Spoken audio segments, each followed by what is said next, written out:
Hell by Robert Southey. Bellarmin makes sweating and crowding one of the chief torments of hell, which Lessius, adopted after an actual and careful survey, affirms to be exactly a Dutch mile, about a league and a half English diameter. But Ribera, grounding his map on deductions from the Apocalypse, makes it 200 Italian miles. Lessius, it may be presumed, was a Protestant, for whom, of course, a smaller hell would suffice. In the early part of the last century, an enquiry was published by the Reverend Tobias Swinden into the nature and place of hell. The former, according to this divine, had been accurately understood, burning being the punishment and the duration without end, but as to the local habitation of the reprobate, all opinions had been erroneous.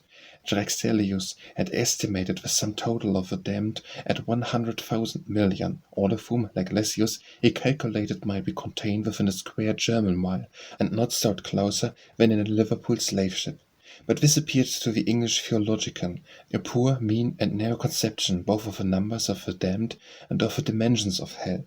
For if her immateriality and compressibility were to be alleged, you might as well, he said, squeeze them at once into a common baker's oven. His ideas were upon a grander scale. There was not room enough, according to him, in the centre of the earth for eternal Tophet.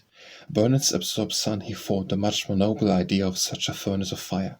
But his own opinion was that Tophet was our very sun, which must be acknowledged by all to be capacious enough for the purpose. The time of the sun's creation is a strong reason for admitting the hypothesis, being just after the fall of the devil and his angels. It is true that the sun is said to have been made on the fourth day, but light and evening and morning are mentioned as having previously existed. Now these are proceeding from the sun, could not have been before it. Making on the fourth day therefore can only mean putting it in motion.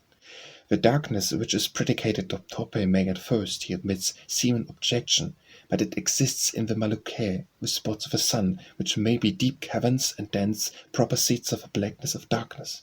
Upon this hypothesis, the reason why sun-worship has been found so widely extended becomes manifest. It would be as peculiarly accepted to Satan as serpent-worship is known to have been. This was indeed making the souls of the wicked of some use, as Neo did the Christians when he rode them up in tow, dipped them in pitch and set fire to them as torches to light up the streets of Rome. There were so many living wicks of asbestos, fed with the inextinguishable oil of divine vengeance, and they might be burning and shining lights to the world. If Jonathan Edwards had seen this book, he might have adopted its hypothesis as a new proof of the glory of God and the damnation of sinners. With what feelings could this man have looked at the setting sun?